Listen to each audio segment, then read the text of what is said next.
Chapter 2. Interception. Harry sat in the shadow of an old oak tree, with his head down and his eyes closed. It had been 3 weeks since he had killed Draco, and he had only just now recovered enough from the ritual to move about without pain.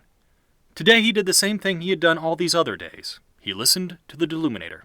Do you think he's dead, or is this just more psychological warfare? That one was Colin's voice. He was talking to Dennis. From what he could gather, they were in the long-abandoned parts of the dungeons of Hogwarts. The ones used for interrogating enemies back when it was still a fortress of war. The Death Eaters in charge of the school had taken to using them for detentions. He turned the dial on the Deluminator, and a new voice erupted from its mouth. "He's dead, I'm sure of it." This one was a woman, an older one by the sound of it. "If he were alive, he'd have saved us by now. Look what happened to our home. The Harry Potter of legend would never..." He turned the dial again. "Oh yes, he did. I've seen the sword. It used to be on Dumbledore's desk," said a voice. "What do you mean, used to be?" said another. Harry already knew that story, so he turned the dial again. "Until I see a body, he's alive." Harry perked up at this one. The girl's voice sounded vaguely familiar. "Are you just saying that, or are you trying to console me?" Cho asked, almost offensively. "Oh, Cho is still friends with the Sneak, huh?"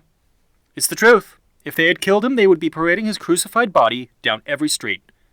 They didn't even mention the cause of death," Marietta Edgecombe explained. Harry chuckled. The Daily Prophet's front-page headline was about how Harry Potter was dead and that the martial law was ended. They seemed quite sure about the former, and for the life of him, Harry wasn't sure why they thought this. His best guess was that they calculated he was surely dead from the Withering Curse by now, meaning he was a ghost, and he could work freely from the shadows. "So don't you be worrying, Cho. You'll have the chance to go past first base with him yet, this time without all the crying," Marietta teased. He'd heard enough. Again and again he flipped the Deluminator to new conversations. Somehow none of his trio had ever thought of taking advantage of the device's hidden function. It stunned Harry that Hermione didn't make the connection when Ron told them it shared their conversation with him when they said his name. "Such a terrible power, wouldn't you agree?" the shade of Dumbledore offered from where he floated. It took being outright told by the old man how to use it to start actively doing so. This device explained so many of the mysteries surrounding Dumbledore, how he knew so much that he shouldn't have. To think he could eavesdrop on any conversation about him, whether his name was outright mentioned or not. Harry could think of several conversations he was mortified to know the deceased headmaster had heard firsthand. Sure, it was totally his loyalty to Dumbledore that had summoned Fawkes to the Chamber of Secrets. This revelation had brought a whole new wave of shame, both for him and his deceased friends who had been there when Dumbledore explained he had planned for them to figure it out near the start of their journey and use the device to gather intel. He had put much more stock in their abilities than they deserved. At this point, the Gaunt Ring, and by extension the Resurrection Stone, never left his hand. His left hand. He wore it on the ring finger, figuring it made sense for him to be symbolically wed to the deceased. It did occasionally bump into the still raw stump left where his pinky used to be. "It is," Harry confirmed, eyes still closed. "I liked it better when I could take people's views of me at face value, as they expressed them. Life had been better when he could simply assume people's opinion of him. But to truly know them beyond a shadow of a doubt hurt. A lot. It could make a man cynical." He turned the dial again. "We found his family," came a new voice. Harry's eyes snapped open, and he nearly injured his neck as he turned his head a little too quickly to share a surprised look with Dumbledore. "They're under constant guard, taken in shifts," Dumbledore said. "How many guards?" Harry asked. "Just 2, a man and a woman. Order members who haven't gotten the memo yet, if I'm not mistaken. Daedalus and Hestia are formidable, nigh undefeatable together," Albus consoled. But the man hadn't become a leader without a healthy dose of realism. "But taking shifts means one will be exhausted and unprepared for a surprise attack, especially a well-planned one." Harry nodded and stood up, ready to go grab his other half. "Where are they?" Harry demanded. "If I'm not mistaken, they should be in Safe House 17, located in Sheffield. Call on me when you get to the city, and I will guide you there," Dumbledore instructed. Harry nodded before canceling the magic of the Resurrection Stone, twisting the ring off of his finger and putting it back on. He'd yet to figure out how to dismiss the dead save by ending physical contact with the ring. With the flip of another switch, he activated the Deluminator's most miraculous function. A ball of light erupted from it and pierced his chest. With a twist, he disapparated. Harry reappeared in the park adjacent to Grimmauld Place. Small world. So, they were using the Black family home as a base of operations to plan attacks on Order safe houses, were they? It's a good thing he stationed a pair of spies to watch it. "Do we have orders to attack it?" said the voice from before. Harry kept the Deluminator close to his ear. The other was tuned to the fluttering of metallic wings. "No, a team is already being assembled. There are debates on whether to send an Auror team to make it look legitimate or not," said a new voice. Harry looked up and glanced around before whistling as if calling for a dog. His Horcrux flew down from a tree where it had been spying. It opened to reveal Moody's eye, a modification its former owner insisted Harry make. His other half flitted about his face attempting to make eye contact. It was clearly intent on speaking to him through the mind.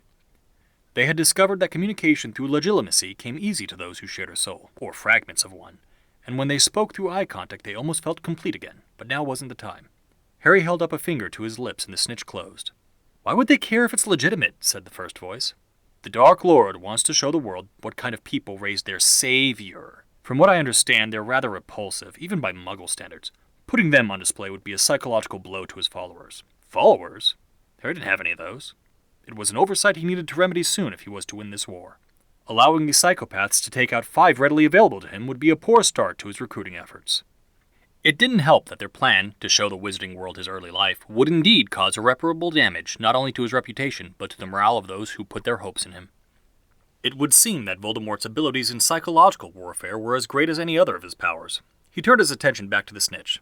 "What's the situation?" the words on its face read. Harry answered the question written on its surface by motioning for it to open. Soon they were filling each other's minds with the other's most recent memories, and he immediately regretted seeing what was going on in that house. The Snatchers and low-tier Death Eaters were not merely loitering and using the war room to make plans, but had also turned the upper rooms into a prison. Their disregard for the humanity of Muggles was never more blatant or disgusting than with the display of chained women and children in the bedrooms, in his bedrooms. Some of them were actively dying with fever due to the infections from the wounds on their manacles, which he only knew because apparently Moody's eye had thermal vision as well. He needed to put an end to this right now. He twisted the resurrection stone 3 times. "Sirius Orion Black," he spoke into the ring, and his godfather appeared. "Regulus Arcturus Black," he spoke again, and behold, he had possession of the entire set Slughorn could never possess. "Walburga Black," he spoke a 3rd time. This time nothing happened. Weird. That was the first time he'd called for somebody, and they hadn't come. "Harry," Sirius broached, but Harry wasn't interested in a heart-to-heart. "The ancient and noble House of Black is being occupied by enemies," Harry informed the 2 brothers. "Pathetic servants of Tom Riddle who have desecrated its halls with their degeneracy." He had never seen Sirius change from concern to pissed so fast in his life, and with matching expressions the Black brothers were nearly as indistinguishable as Fred and George. "What do you need of us?" Regulus demanded. "Any information on activating the wards or protections to expel them, or how to circumvent them and execute the trespassers myself," Harry said. The brothers pondered this for a moment, but a moment was all it took. "That they are even able to remain in there is impossible without the permission of a Black patriarch or matriarch," Regulus explained. "They are being helped by somebody else with the authority to grant passage." "That's impossible," Sirius countered. "I left headship to Harry. He is the only person alive with the right to claim authority over the property and its protections." A light bulb went off in Harry's head. "It's possible that Sissy or Bella, or both, working together, could have tried to take ownership of the matriarchal head," Regulus suggested. "Or there could have been a marriage contract for one of us or Harry that we didn't know about." "Impossible and impossible," Sirius said. "Authority given to heads by marriage is not accessible until the marriage is made legitimate by ceremony and subsequently consummated, which we know is not the case because all 3 of us are virgins." "Gee, say it a little louder, why don't you, Sirius?" "Wait, all 3 of them?" "You 2 have never," Harry broached. "A gentleman of a noble house waits until their wedding night, Potter," Regulus defended. "Oh, that and Azkaban wasn't the best place to court a wife, despite my incestuous and willing cousin being in the cell beside me and offering to shag through the bars," Sirius half-joked. "Ew. You learn something unexpected every day, for better and worse. Maybe that was why she killed me. Woman scorned and all that," Sirius pondered aloud. Regulus came to the rescue. "I understand you were a drinker, though, Sirius. Are you sure you never hooked up with any Order women who might have turned?" the younger brother suggested. The look Sirius gave him was a mix of derision and amusement. "Oh yes, I'm sure Molly secretly divorced Arthur and took advantage of me while ripped out of my mind on vodka. All that bitching she did at me was her way of trying to express the deep, dark desires she just couldn't—" "Okay, I get it," Harry finally interrupted when the mental imagery became too much for his empty stomach to handle. But his original idea came back to him. "What if a former head of the house was still around?" Harry suggested. "A lady of House Black with matriarchal privileges." The brothers didn't even bother considering this. "That's impossible," said Regulus. "The last matriarch of House Black was our mother, and she—" "Oh," Sirius said, coming to the same conclusion Harry had. What am I not getting here?" Regulus asked confusedly. Both Harry and Sirius were too deep in thought to answer. All the evidence supported it. She had matriarchal privileges and had full authority while Sirius was imprisoned. She supposedly died a few years after his wrongful incarceration, and they were a dark family. After all, he hadn't even needed to explain Horcruxes to Sirius like he had with his own parents and Moody, and Regulus had figured out Voldemort's secret independently. It explained why Kreacher followed orders from the accursed portrait and might be why he lied to Harry to get Sirius killed, because she had ordered him to. Most importantly, it explained why she hadn't come when he summoned her through the Resurrection Stone. Our mother isn't dead, Sirius concluded. Realization didn't dawn on Regulus until after Harry withdrew Gryffindor's sword. Looks like we have an unexpected Horcrux to destroy then, said Regulus. I'm going to enjoy watching this far more than I should. They waited the last hour until nightfall before making any kind of move. Being so close to the snitch allowed Harry to watch through its eyes, or, eye, as his others self-examined the activities going on within the house. The information displayed all across the drawing room table and walls were a goldmine, and Harry couldn't be certain that he'd have the chance to peruse them later. They had information on most, if not all, surviving Order members and their safe houses, including Shell Cottage, though the only ones with active raids planned were for the Dursley safe house and the Tonks home. At least now he knew where to go after rescuing the Dursleys. Sneaking through the alley between numbers 11 and 12 Grimmauld Place revealed two unexpected discoveries. First, Regulus shared Sirius's love for motorcycles. Second, number 12 had a landline. You'd never catch our parents dead using the phone, Regulus told him, but it made getting Muggle food a breeze. Sirius nodded at that. Greasy, nasty, fattening Muggle food that no member of a noble house should ever consume, he said wistfully. Harry ignored them and approached Regulus's bike. It was draped in a dusty cover, but the shape of it was unmistakable. With a single motion he flung the cover aside and gazed. Royal Enfield Bullet, Regulus explained as Harry ran his hands along the vibrant blue beast of metal and leather. Whereas Sirius is a Triumph loyalist. Hey now, it was a matter of what the used lot had, not of brand loyalty, Sirius argued.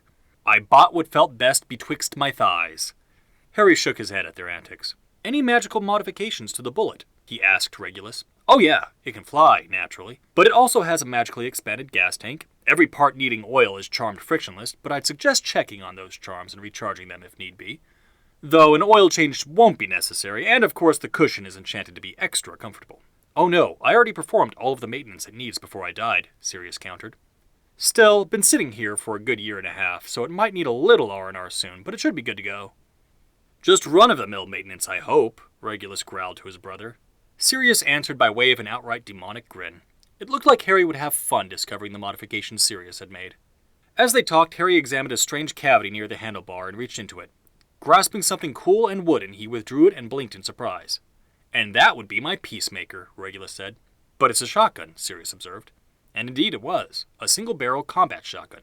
Shorter in length than Vernon's double barrel, but sporting an odd revolver chamber with colorful symbols engraved into it. Your point? Regulus asked. Peacemakers are pistols, Sirius said. Well, I decided my shoddy was deserving of the moniker, Regulus argued. And oh, was it ever. The automatic shotgun was a sleek black and looked like something an overzealous SPC team would employ. If a scene wasn't peaceful before this dispenser of death was deployed, it would certainly be so afterwards. Harry returned it to its holster. Not my style, he told his ghostly companions. Just then his snitch returned, bobbing and weaving to get Harry's attention. He opened their connection and realized why. The invaders are making a phone call, but my soul brother still hasn't mastered lip reading. Is there a way to listen in? Harry asked the Black brothers. Sure, there were extendable ears, but even those were enough to trip the wards. Sirius and Regulus shared a knowing look, then indicated the circuit box and the strange knob next to the circuit for the phone line. It was a receiver for an old wall-mounted phone, the kind shaped like a horn you had to hold up to your ear. He lifted it and held it up to his ear. Thank you for calling Pizza TB. May I take your order? A cutesy girlish voice answered. Harry shared a glance with the Black brothers. The looks on their faces perfectly expressed his internal question. They couldn't be that stupid, could they? Hello, it's number 12 again. We'd like another one of your 2 large 3-topping specials. They were, in fact, stupid enough to disregard all security protocols and reveal the magically protected location of an ancient and noble house to a Muggle restaurant. How was Harry's side losing? Stuffed crust again? The girl on the phone asked. At this point, Harry was doing Voldemort a favor by executing these morons.